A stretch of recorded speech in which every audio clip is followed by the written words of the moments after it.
पूत जन जेड़ो महाराणा प्रताप, अकबर सुतो ओज के जाने सिराने सांप।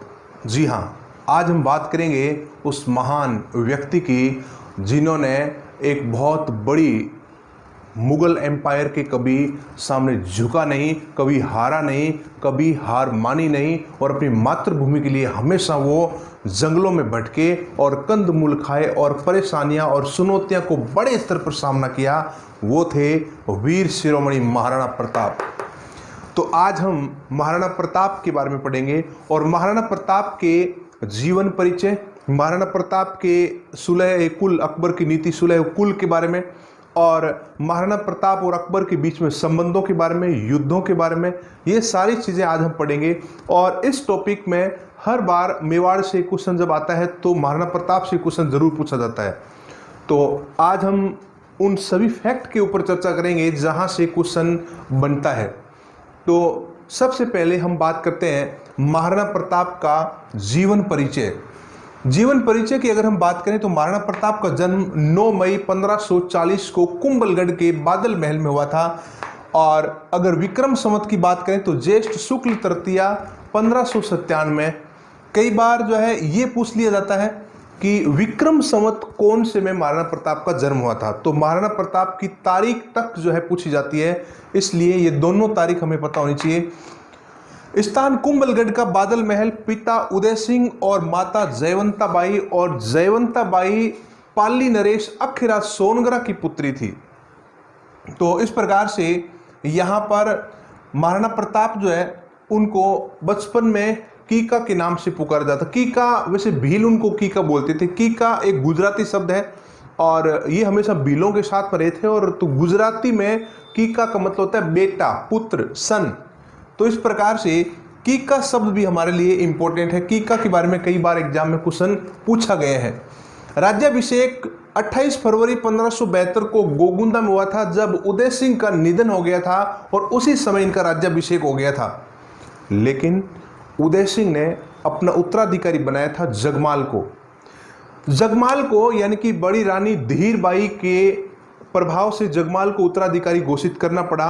और लेकिन अखिरा सोनगरा और जो सामंत लोग थे, सरदार लोग थे, उन्होंने कहा कि आज मेवाड़ संकट में है और मुगलों से लड़ने के लिए हमारे पास जो बेस्ट विकल्प है वो प्रताप है, इसलिए प्रताप को शासक बनाना चाहिए, जगमाल को नहीं।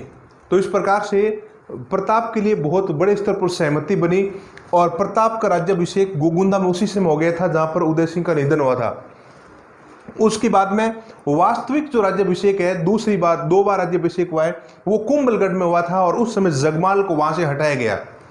और जगमाल को जब हटाया तो जगमाल नाराज हो गया और नाराज होकर जगमाल अकबर की शरण में चला गया था। और वहां पर जो है अकबर को ऐसे लोगों की आवश्यकता थी।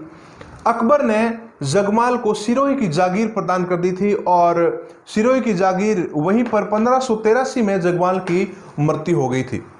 तो इस प्रकार से महाराणा प्रताप ने जब शपथ ली थी तो राज्याभिषेक के दौरान उन्होंने कहा था कि जब तक मैं मेवाड़ को मुगलों से मुक्त न करवा लूं तब तक मैं सारी सुविधाओं का त्याग करूंगा, यानी कि अच्छे और आरामदायक बिस्तर पर सोऊंगा नहीं और थाली में और ऐसे शानो शौकत वाली भोजन और ऐसे मैं भोग विलास से दूर रहूंगा। और महाराणा प्रताप ने अपने जीवन के अंतिम समय तक जो है इस शपथ का पालन किया था। प्रताप ने जो शपथ ली थी और मेवाड़ से उसको अपनी मातृभूमि से इतना प्रेम था कि कहीं भी कभी भी जब बाहर जाता था तो अपनी मिट्टी से वो तिलक करता था और मिट्टी को हमेशा बांध कर जो है पॉकेट में मिट्टी रखता था ताकि उसका मेवाड़ के प्रति जो लगाव है वो कहीं कम न हो जाए। इस प्रकार से मेवाड़ और अपनी मातृभूमि के साथ में उसका इतना जबरदस्त लगाव था। राजमहल क्रांति, यहाँ राजमहलों की क्रांति भी कहते हैं, जब इनका राज्याभिषेक हुआ था। देखो, राज्याभिषेक के समय यहाँ पर बड़ा विरोध हुआ था। कई रानियों ने, कई राज परिवार के लोगों ने इनका विरोध भी किया था और जगमाल को हटाने के बाद में एक इनके विरोधी खेमा भी तैयार हो गया था। तो ये राजमहलों की क्रांति कहलाती है। सत्ता परिवर्तन हेतु जो संघर्ष हुआ था, इसलिए इसको राजमहल क्रांति कहते हैं। यहाँ पर अकबर ने चित्तौड़गढ़ के ऊपर कब्जा करके रखा था। 1568 में जो युद्ध हुआ था, अकबर का आक्रमण हुआ था, तो चित्तौड़गढ़ मुगलों के अधीन था और मुगलों से मेवाड़ को मुक्त करवाना बहुत ही जरूरी था। लेकिन यहाँ पर महाराणा प्रताप किसी भी प्रकार से यहाँ मुगलों के अधीन नहीं जाना चाहते थे। अब तक लगभग सभी राजपूत शासक मुगलों के अधीन चले गए थे। मुगलों की अधीनता पूरी तरह से स्वीकार करवाने के लिए अकबर ने 1570 में नागौर दरबार आयोजित किया था।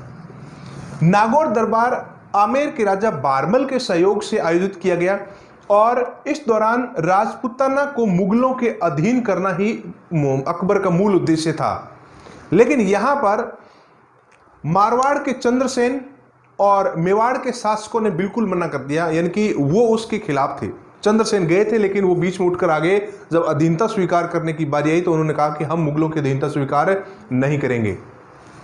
तो इसलिए मारवाड़ के जो राव चंद्रसेन है उनको मारवाड़ का प्रताप भी कहा जाता है। मेवाड़ में महाराणा प्रताप ने बिल्कुल स्पष्ट क्लियर मना कर दिया कि हम अधीनता स्वीकार नहीं करेंगे। यहां अकबर ने अपनी सुलह कुल नीति के तहत, यानी कि शांतिपूर्वक किसी प्रकार से सुलह कर लें और प्रताप को हम मना लें, इस नीति के अंतर्गत उसने 4 दल बारी बारी से मेवाड़ भेजे, जिसे हम कहते हैं शिष्टमंडल। शिष्टमंडल 4 शिष्टमंडल सुलह कुल नीति के अंतर्गत मेवाड़ भेजे प्रताप को मनाने के लिए कि किसी प्रकार से प्रताप जो है मुगलों की अधीनता स्वीकार कर ले।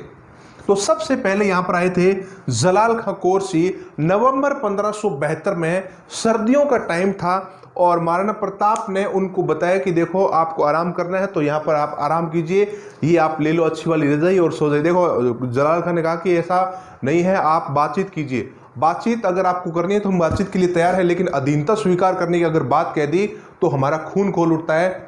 आज आप कहोगे कि हम उनके अधीन चले जाएं। तो जलाल खां कोरसी को आराम से उन्होंने विदा कर दिया कि फिर कभी इस प्रकार की बात लेकर मत आना। जलाल खां कोरसी ने अकबर को जाकर बोला कि ये ऐसे मानने वाला नहीं है। अकबर ने कहा कि शांत हो जाइए। अकबर ने फिर प्रयास किया। अब अकबर ने कहा कि उनकी बिरादरी के लोगों को भी भेजें, राजपूत को भेजूं, राजपूत को मना सकता है। अब यहां पर मान सिंह जून 1573 में गर्मियों के टाइम आया और मान सिंह को वहां पर उदय सागर झील के किनारे ठहराया गया। प्रताप को सूचना दी कि अकबर के शिष्टमंडल के सदस्य मान सिंह आए हैं शिष्टमंडल के साथ में और आपसे बातचीत करने के लिए आए। अकबर ने प्रताप ने कहा कि मुझे मान सिंह से मिलने की आवश्यकता नहीं है और प्रताप अपने बराबर वालों से मिलता है, अपने से छोटे और ऐसे लोगों से प्रताप नहीं मिलता है। तो प्रताप ने अपने पुत्र अमर सिंह को भेज दिया, बोला अमर सिंह बातचीत करे उनसे। और अमर सिंह जब आया तो भोजन की व्यवस्था की गई मान सिंह के लिए। तो मान सिंह ने कहा कि प्रताप कहाँ है, प्रताप को बुलाओ अमर। तो अमर सिंह ने कहा कि प्रताप का थोड़ा तबीयत ठीक नहीं है। तो ऐसा कहा तो मान सिंह को गुस्सा आ गया। गुस्से में आकर मान सिंह जो है भोजन छोड़कर जो है वो बोला कि मैं दवाई लेके आ रहा हूँ, उसका पेट दर्द कर रहा है ना, अभी उसकी मैं दवाई लेके आता हूँ और उसका मैं इलाज कर दूंगा। अमर सिंह ने कहा कि आते समय अपने जीजा को भी साथ में ले आना और जितने भी है उन सबको ले आना। आप कहीं वहम में होंगे कि हम आपके अधीन चले जाएंगे और आप जो है उनको भरोसा देकर आए होंगे कि मैं प्रताप को और मेवाड़ को झुका लूँगा। आज हम उनके अधीन जाए, कल वो हमारी बेटियों से शादी करे, हमारा रक्त को दूषित करे, हमारा धर्म जो है भ्रष्ट करे। तो इस प्रकार से उनके बीच में तनाव उत्पन्न हो गया। निराश होकर मान सिंह लौटा और अकबर को बोला कि आक्रमण करेंगे, उसके ऊपर आक्रमण किया जाए, युद्ध किया जाए। युद्ध के अलावा कोई विकल्प नहीं है। जो लातों की भूत है वो बातों से नहीं मानते हैं। अकबर ने कहा कि शांत, ये लो पानी पियो, आप पहले पानी पियो, ठंडा पानी पियो, शांत हो जाओ। वो प्रताप है ऐसे मानने वाला नहीं है। आप युद्ध की बात कर रहे हो, युद्ध क्या वो नहीं जानता है, वो गुरीला वार करता है। वो आप कितने गुरीला वार करते हो, कितने माहिर हो गुरीला वार में, भील सेना है उसके पास में, आपको पता है। तो उसको शांत किया। अकबर ने फिर प्रयास किया, अगला प्रयास किया और भगवान दास को भेजा और भगवान दास भी असफल लौट गया। उसके बाद में टोडरमल को भेजा। टोडरमल ने कहा कि देखो प्रताप आप मान जाइए और अगर आप मान जाओगे तो आपकी इकोनॉमी बहुत शानदार हो जाएगी और मैंने मुगलों की इकोनॉमी इतनी अच्छी कर दी 10 साल प्रणाली से, तो उनका एग्रीकल्चर सिस्टम डेवलप हो गया, रेवेन्यू इतना ज़्यादा आ रहा है और ऐसा आराम कर रहे हैं, आपको कहाँ तकलीफ है। देखिए आप उनकी इकोनॉमी सुधारिए, हमारी इकोनॉमी सुधारने की आवश्यकता नहीं है। आप ये ज्ञान हमें मत दीजिए, हमें पता है इकोनॉमी क्या है, हमें पता है हमारी इकोनॉमी के बारे में, हमारे एग्रीकल्चर के बारे में। आप जाइए यहाँ से, आप भ्रमित करने की, गुमराह करने की कोशिश न करें। टोडरमल भी चला गया, यानी कि चारों के चारों असफल हो गए, प्रताप नहीं माना। उसके बाद में अंतिम विकल्प क्या था? अकबर के पास अंतिम विकल्प यही था, युद्ध। तो अब यहां पर महाराणा प्रताप और अकबर की सेना के बीच में हल्दी घाटी का युद्ध होगा, जो ऐतिहासिक युद्ध कहलाता है। सुलह एक कुल नीति असफल रही और उसके बाद में अकबर ने कहा कि अब युद्ध करेंगे और अब होता है हल्दी घाटी का युद्ध। और इस हल्दी घाटी युद्ध की रणनीति कहां पर बनी और प्रताप की और मुगलों की सेना ने कहां कहां पर इनका डेरा डाला और कौन सी जगह पर, कौन सी पहाड़ियां और कहां पर वो पड़ती है, इन सारी चीज़ों के बारे में हम एक एक करके जानेंगे। तो सबसे पहले हम बात करते हैं कि इन दोनों सेनाओं ने अपनी योजना कहां पर बनाई थी। मुगल सेना ने अपनी योजना कहां पर बनाई थी और प्रताप की सेना यानी कि मेवाड़ सेना ने युद्ध की प्लानिंग कहां पर की थी। तो यहां पर प्रताप की सेना की बात करते हैं। कुंभलगढ़ दुर्ग में प्रताप ने अपने कुछ चुनिंदा विश्वास पात्र सेना अधिकारियों के साथ मीटिंग की और युद्ध की पूरी रणनीति कुंभलगढ़ में बनाई गई। अकबर ने मानसिंह और कुछ अपने विश्वस्त लोगों के साथ में अजमेर के मैगजीन दुर्ग में इस युद्ध की रणनीति बनाई थी और उसके बाद में नेतृत्व सौंपा। इसी दौरान जो है अपने खास लोगों को नेतृत्व सौंपा कि कौन कहां पर किस चीज का कहां नेतृत्व करेगा। रावल दस्ते का नेतृत्व कौन करेगा, पीछे कौन रहेगा, साइड में कौन रहेगा, गुरिल्ला वार का नेतृत्व कौन करेगा। इस प्रकार से अलग अलग नेतृत्व सौंपा गया। तो प्रताप ने हरावल दस्ते का नेतृत्व हकीम खां सूरी को सौंपा था। हकीम खां सूरी प्रताप का एकमात्र मुस्लिम सेनापति था और बाद में युद्ध में ये मारा गया था हकीम खां सूरी और खमनोर में इसका मकबरा बना हुआ है, राजसमंद खमनोर में।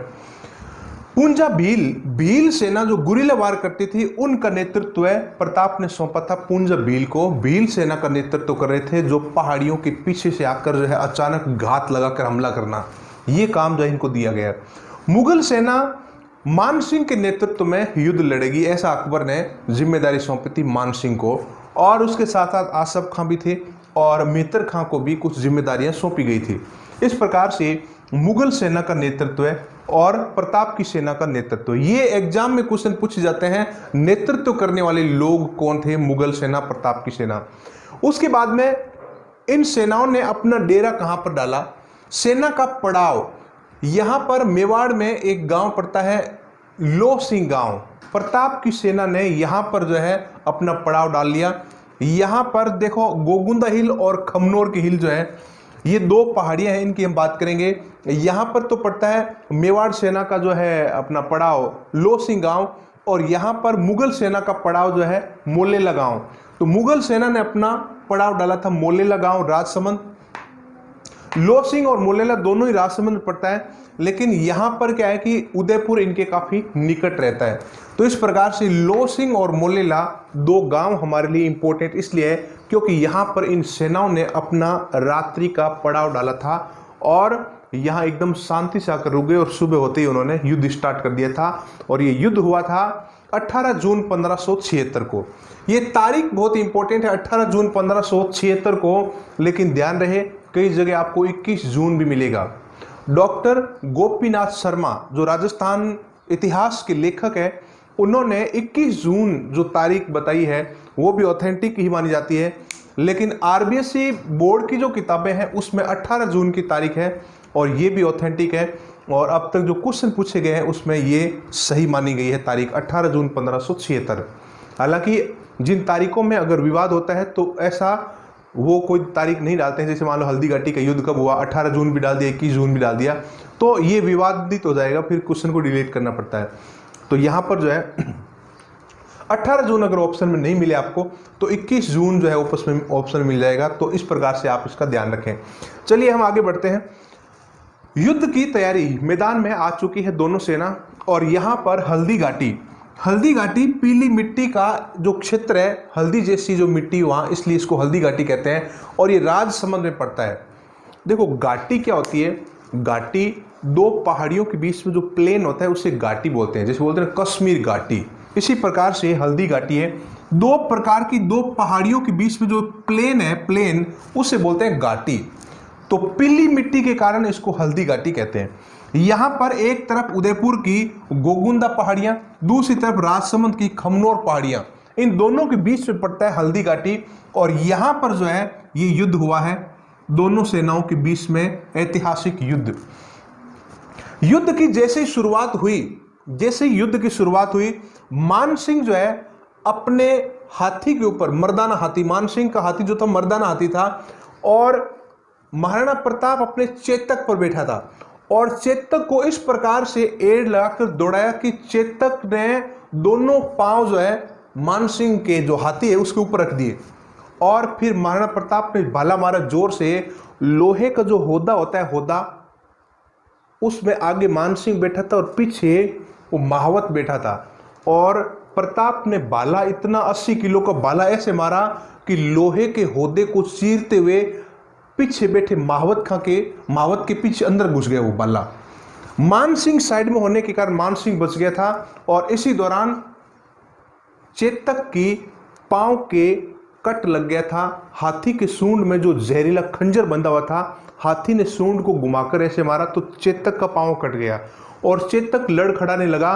और उस समय प्रताप को पता लग गया कि चेतक का पांव कट गया है, और फटाफट जो है प्रताप ने चेतक को युद्ध के भूमि से बाहर निकाल लिया। और उस समय झाला बिद्दा एकदम तैयार बैठे थे, और झाला बिद्दा ने फटाफट प्रताप की मुकुट और धारण किए और युद्ध को जारी रखा, और प्रताप धीरे से जो है उनको बाहर निकाल लिया गया क्योंकि चेतक घायल हो गया था।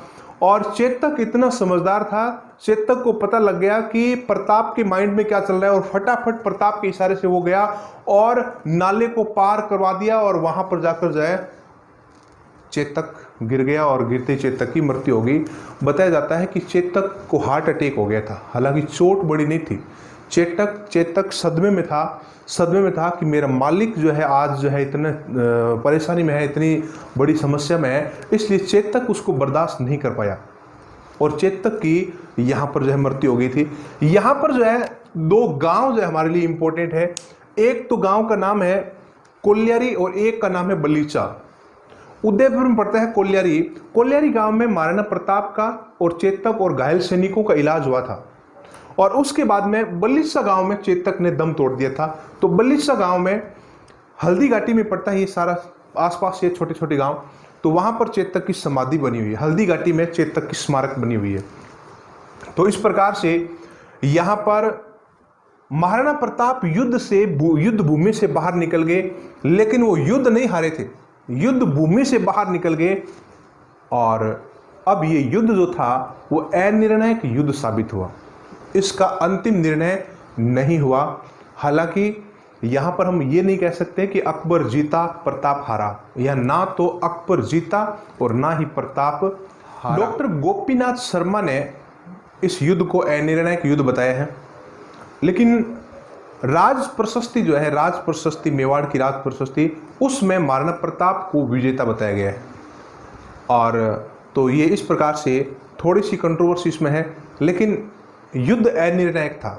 ये तो तय है कि युद्ध का कोई अंतिम निर्णय नहीं हो पाया।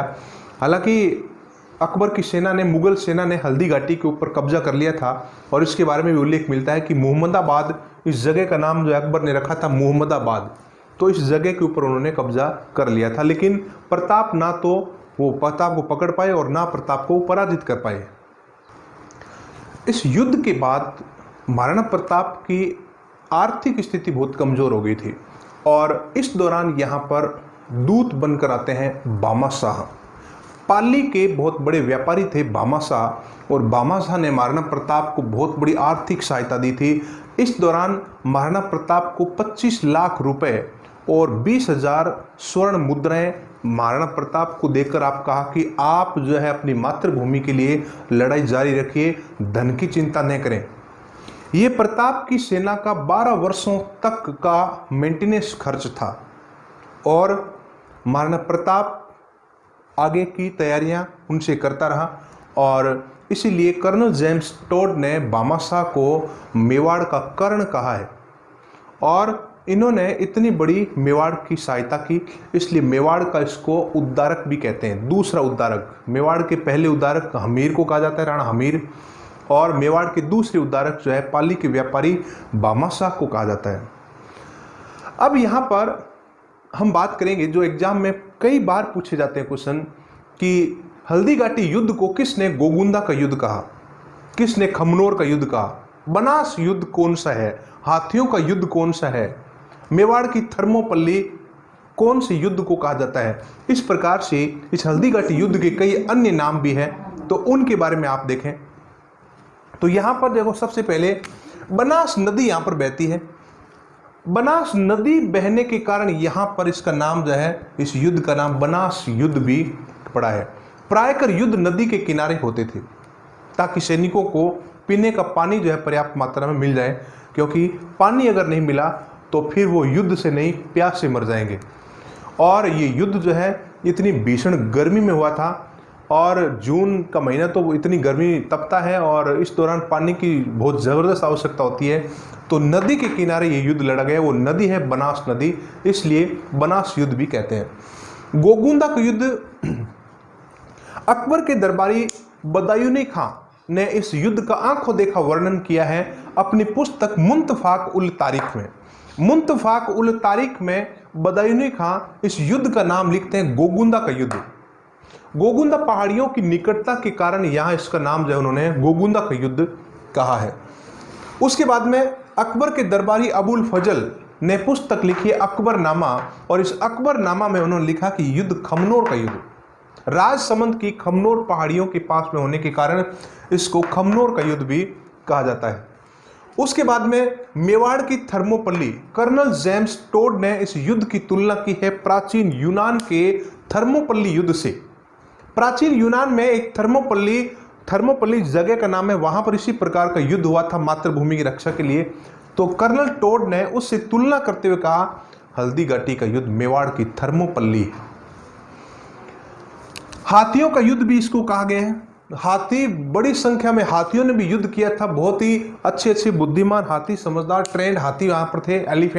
एलिफेंट ने बहुत बड़े स्तर पर बहुत बेहतरीन जो है सहयोग दिया था। अकबर के हाथी भी थे, प्रताप के हाथी भी थे। तो हाथियों के नाम भी एग्जाम में कई बार पूछे जाते हैं।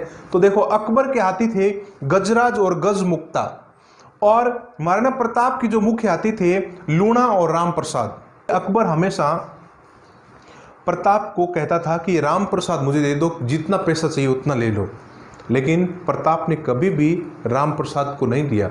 लेकिन इस युद्ध के दौरान इस राम प्रसाद को पकड़ कर ये ले गए थे। राम प्रसाद को अकबर की सेना ले गई और अकबर बड़ा खुश हुआ इस हाथी को देखकर, और इसका नाम रखा पीर प्रसाद। लेकिन ये पीर प्रसाद लंबे समय तक नहीं रह पाया। मुगल सेना में जाने के बाद में हमेशा ये उदास रहा और हमेशा अपने मालिक को याद करता रहा, और इसी प्रकार से याद करते करते एक दिन इसकी मृत्यु हो जाती है। तो इस प्रकार से इस युद्ध को हाथियों का युद्ध भी कहा जाता है। यहाँ पर ये एक आती है मायरा की गुफा। एक बार क्वेश्चन पूछा गया था कि मायरा की गुफा क्या है। ये जो मायरा की गुफा है, ये महाराणा प्रताप का शस्त्रागार था, कोत जिसको बोलते हैं, जहाँ पर हथियार वगैरह रखते हैं। तो ये वैसे ज़्यादातर गुफाओं में रहते थे, जंगलों में, पहाड़ियों में रहते थे। तो मायरा नाम की जो गुफा थी वो काफ़ी चर्चित गुफा कहलाती है। चावंड जो है क्षेत्र यहाँ पर काफ़ी चर्चा में रहा है।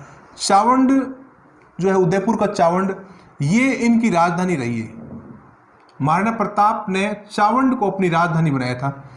और 1585, ये 1585 से लेकर 1614 तक जो है 28 वर्षों तक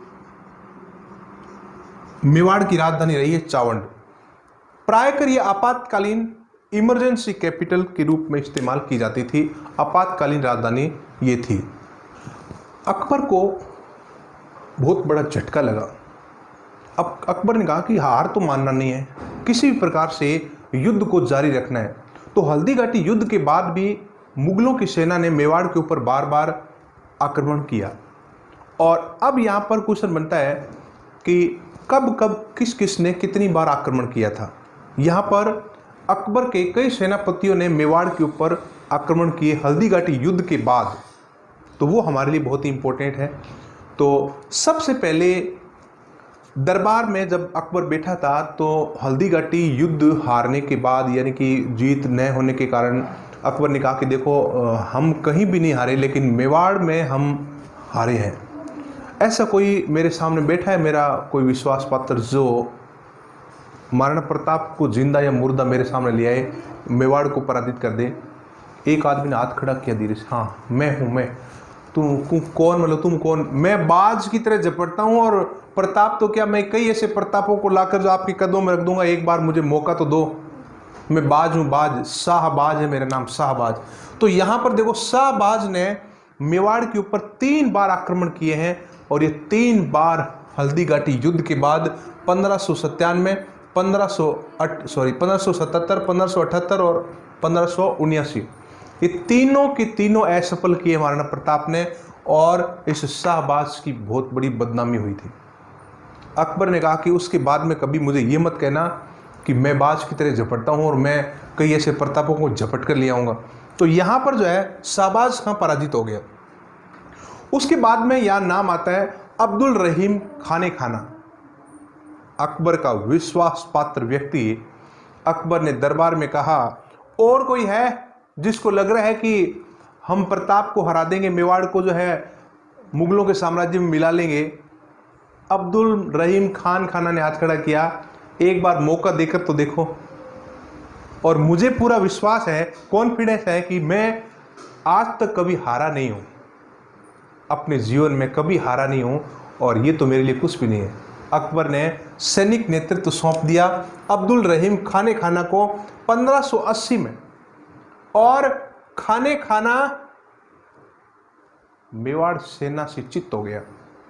तो यहां पर भी एक बार और जो है बड़े व्यक्ति की बदनामी दरबार में। अकबर ने कहा, क्या हुआ खाने खाना, वहां जाके खाना ही खाया होगा? अरे कुछ कर लेते, युद्ध की तैयारी करके जाते, रणनीति बनाते, कुछ तैयार होकर जाते तो कुछ सफलता मिलती। आप खाना खा के गए हो, मुझे तो ऐसा लग रहा है। तो अकबर ने जितने भी लोग हार कर आए थे उन सबको किनारे कर दिया कि दरबार में आप लोगों को बैठने की आज़ादी नहीं मिलेगी, अब बैठने का अधिकार आपको नहीं मिलेगा। बहुत सारे अधिकार छीन लिए थे अकबर ने इन लोगों से। उसके बाद में फिर जो है अकबर ने प्रयास किया, दरबार लगा हुआ था, कोई है ऐसा जो प्रताप को पराजित कर दे? अकबर का चाचा उस समय खड़ा हो गया। अकबर ने कहा, बैठ जाओ बैठ जाओ सुल्तान, बैठ जाओ। नहीं नहीं, मैं बूढ़ा हो गया तो क्या हो गया, आप एक बार मौका तो दो मुझे। मैं कोई युद्ध हारा हूं क्या? मेरा रिकॉर्ड उठाकर देखो, आज तक मैं कितने युद्ध हारा हूं, एक भी युद्ध नहीं हारा, हर बार मैं जीता हूं, और इस बार पूरी संभावना है कि मैं जीत कर आऊंगा। और ये पूरी तैयारी के साथ आया था सुल्तान खां, शेरिमत सुल्तान खां। ये सुल्तान खां अकबर का चाचा था, और राजसमंद में ये दिवेर का युद्ध कहलाता है, दिवेर राजसमंद में पड़ता है।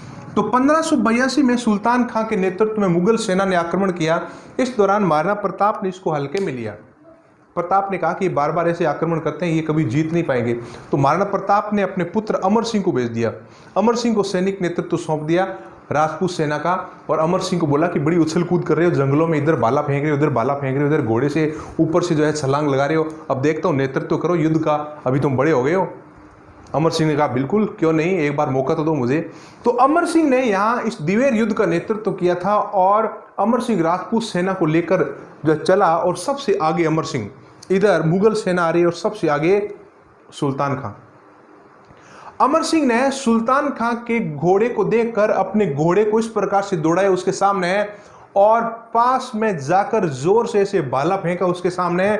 भाला इतने ताकत से मारा, 75 किलो का भाला, और वो सुल्तान खान ने लोहे का हेलमेट पहन रखा था, और लोहे की जैकेट, लोहे का हेलमेट पूरा तामझाम लगा कर आया था, और भाला उस लोहे के हेलमेट को चीरते हुए, बॉडी को चीरते हुए और घोड़े के अंदर जाते हुए जमीन के अंदर रोक दिया, और ऐसे जमीन के अंदर रोक दिया, और सुल्तान खां ऐसे बुत बन गया।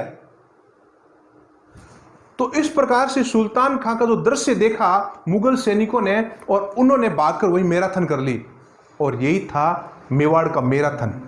कर्नल टोड ने इस युद्ध को मेवाड़ का मैराथन कहा है। मैराथन भी प्राचीन यूनान में एक जगह का नाम है जहां पर इसी प्रकार का एक युद्ध हुआ था।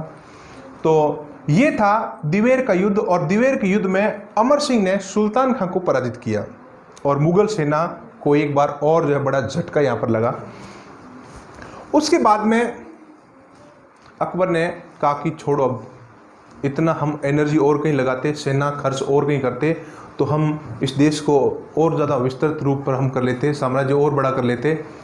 लेकिन यहां पर जगन्नाथ खड़ा हो गया। फिर जगन्नाथ ने कहा, जगन्नाथ अकबर का साला, बारमल का बेटा, जोधाबाई का भाई।